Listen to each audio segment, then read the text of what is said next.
This is Bazaar Morning Call. Broadcasting live from the CNBC TV18 Motilal Oswal studios in Mumbai.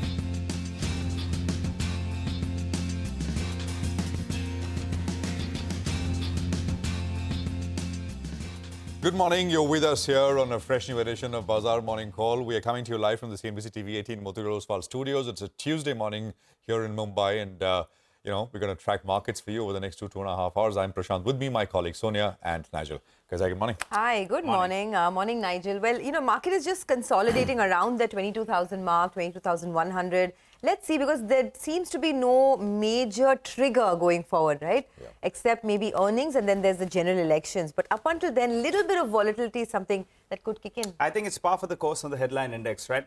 My query, though, is if the headline index is going to consolidate a little bit, what happens to the party in the mid and the small cap index? Yeah. Because that's where the big money has been created. So let's see how things go. But Prashant, you kickstart things? No, absolutely. And, yesterday the market was a little lower, right? Mm-hmm. We had a double dip. And why? The reason I say it's a double dip is because the market dipped early on and then there was a sharp recovery. It almost looked like the index would flatline. And then there was another dip, the second one, which basically meant that the Nifty closed not at the day's low, but not very far away either. So that's basically yesterday's session. Not exactly a great way to close things. Remember, last Friday was also slightly down about 0.25% or so, and yesterday's has been about 0.4% lower. Overnight, there's been some modest risk reduction across U.S. assets. You look at treasuries, you look at equities, you look at the dollar. Across the board, there has been some profit booking. Now, the question is U.S. equities specifically, right? I mean, along with India and Japan, US is the bull market over the last 6, 12, 18 months. I mean, actually, I would go on to say that it's been even stronger than the market here in India. I'm talking about the benchmark index, not the Russell 2000, not the small cap index, but the main S&P and the Nasdaq. While we've had very short and sharp, short-lived pullbacks, 4.3, 4.5%, that's it, the US has not had it at all. So the question is the US starting to feel the first cracks in what is basically consensus long positioning? Absolutely consensus long positioning. So S&P was down about 0.4%, the Nasdaq was down about 0.13%. People have asked this question for a while, right? Even before the NVIDIA results came. NVIDIA came and boom, markets went higher, helped by, of course, NVIDIA and the other large tech stocks. The 10-year, by the way, in the US was also up about 4 basis points. It's about 4.3% or so. And you got the dollar index, which is now 103.78. So there was a bit of a pullback in the dollar.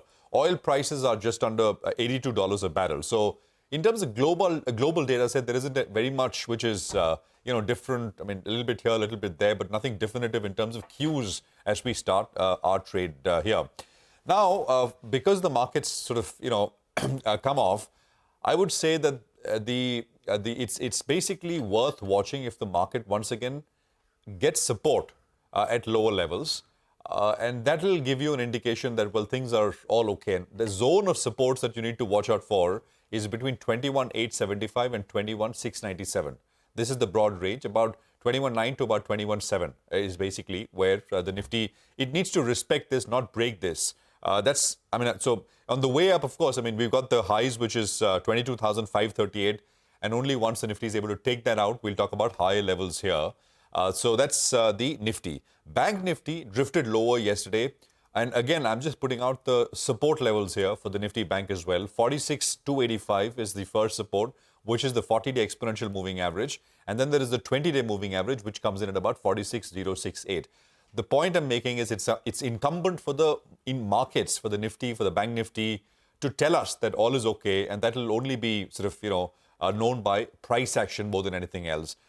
There is the market in the very short term. If you just look at the last 15 days or so, there was the market phase before NVIDIA, and there is the market phase after NVIDIA. Immediately after NVIDIA, and that kind of changed things. But once again, doubts creeping in whether maybe we are hitting a bit of a roadblock and the market needs to cool off a little bit. And those support levels, both of the Nifty and the Bank Nifty, if they hold, I think it'll give us better indication. The GIFT Nifty will come up on your screen, and it'll tell you how we are likely to start. We're down about 30 points or so. Sonia. Oh, absolutely. I think consolidation is something that is the name of the game, right? Yeah. After a very, very strong run that this market has had, now we're just about holding on to that psychological level of 22,000, 22,100. And I don't think that's such a bad thing. The only thing is, will there be some volatility kicking into the market now that there are a lack of major triggers that this market has, let's not forget that the buy on dip strategy is something that has continued, but the only problem is that the flows have dried up a bit. The Nifty, as of yesterday, is up 17% from the October lows of 18,850. So we've covered quite a bit of ground. The big question is, what do we do from here? Now, global markets were flat overnight, so not much use from there. The other asset class I want to talk about is Bitcoin. I mean, there's been a big surge in Bitcoin. In fact, now Bitcoin has surged past $54,000 for the first time since December 2021. So is there some volatility expected to kick into equity markets and some other asset classes coming on the forefront? Time will tell. But a couple of stocks that I'm watching out for. Paytm has, recovered quite a bit in the last 1 month. Since the Feb 15th low, the Paytm stock is up about 30%, and there's more positive news flow kicking in. Vijay Shekhar Sharma, of course, as we know, has stepped down. But now the Paytm Bank is reconstituting the board in order to drive better compliance. And that, of course, is a positive. So just keep that stock on the radar. There was huge volumes on Paytm yesterday. But the big question I'm asking this morning is, will the mid-cap outperformance come to an end? Are mid-caps losing their outperformance, right? Just look at what's happened this month. This month, the Nifty is up almost 2%. The mid-cap index is barely up 1.1%, and the small-cap index is up 0.9%. So could there be some volatility, and is the mid-cap party over? That's the question we're asking. For now, of course, things are looking like it's going to be an absolutely flat start. But these are just some things that you perhaps need to ponder over. But what are you tracking? Well, that's right. So that's going to be the big query on the mid-cap index. But I still think there'll be plenty of opportunities in the mid-cap space, even if the headline index doesn't move. Let's focus on the FI short positioning first up. Yesterday, you had a swing factor of closer on 7,000 contracts approximately on the FI side. They added closer on 5,000 long contracts, and they covered closer on 2,000 contracts. So that told you that there's a swing factor. And, if you look at the way the FI short positioning has come down, at the start of the series, it was 108,000 contracts. That halved, in the last week. This is the point that we're making. And from there, it's almost halved yet again. So the contracts and FI net short positions are down by closer around a fourth from the start of the series till now. The point I'm trying to make is, if the markets need to move up, it needs to be backed by cash market buying, because bulk of the short covering has already taken place. Now, in yesterday's session, we did have the options data. And out there, the 22,200 call, that was getting written very, very aggressively. And the premium, at the start of trade, it was around 160. It ended closer to around 100. And when the 22,200 call is getting added, you add that premium in there, which is giving you a sense that 22,300, 22,350 mark, that's going to be the resistance zone. And the recent high as well was closer to around the 22,300 mark odd. But let's pull up a chart. The Nifty, you'll say the uptrend is pretty much intact till the 20 and then the 50 DMA, they are maintained. So this uptrend is likely to continue. Keep an eye out on the 20 DMA.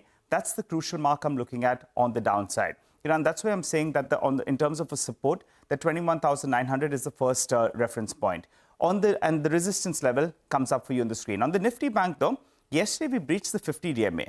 The 20 DMA is a little bit deeper from there, closer around 500 points approximately. So the Nifty Bank is important as well. You'll want to get back towards that 50 DMA and make a dash towards that 47,500 odd mark, which last week we tried, but we couldn't manage to go ahead and conquer that mark. So that's about the frontline indices. Today, the index that we'll have to watch for the second half of trade is the Nifty Financial Services Index, because that plays out the weekly expiry. Stocks in focus, well, there'll be quite a few. After a while, I've seen, the number of stocks trading in the F&O band, they have come down from around 13 to around 5. So there are 8 stocks that came out of the F&O band. So it could make sense that, you keep an eye out on these. Maybe some of them go back into the F&O band in the next few days.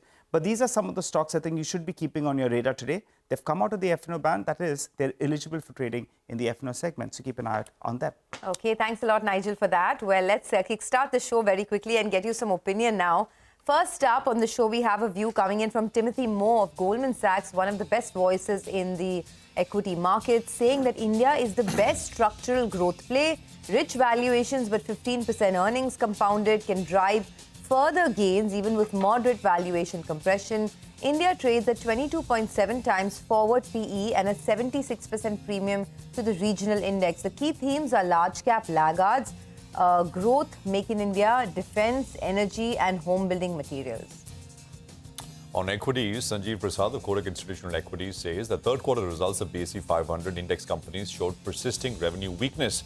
even as earnings growth remained robust. He says EBITDA margins was elevated year-on-year, but 170 basis points Q-on-Q rise in raw material cost to sales led to 110 basis points quarter-on-quarter moderation. He says consensus earnings estimates for the BSE 500 universe were largely stable despite the strong year-on-year earnings growth in the third quarter. Okay, let's also get you some money market views this morning. Abhishek Goenka of India Forex and Asset Management says the overall dollar and dollar INR continues to remain in a range. He says implied volatility continues to remain extremely suppressed with 3-month volume quoting at 2.3%. He says the RBI continues to play an active role in both spot as well as forwards. The dollar INR pair's beta to the overall dollar will continue to remain low. He also says that they have revised their medium-term range on the dollar INR a tad lower to 82.50 to 83.25. On bonds, Vishal Goenka of IndiaBonds.com says government bonds will remain likely firm on anchored inflation expectations, while corporate bond spreads may widen slightly as we head into the financial year end. He says the GDP data for the fourth quarter from India and the US later in the week is expected to be strong and will provide further cues for interest rates. He expects the 10-year benchmark bond yield to trade between 7.05 to 7.1% today. We have a lot of stock specific action to track for you. We get to that in just a bit from now. For the time being, though, we'll run you through our top 10 list. We're looking at Paytm, Canara Bank, Sagar Cement, Power Mech Projects, Growl and Wheel. You have Crompton, Bank of Baroda, as well as City Union Bank. All of them will be reacting to positive news flow on the flip side. CMS Info Systems, the large trader weighted, as well as Andhra Cement, the OFS. So both of them will be reacting to negative piece of news.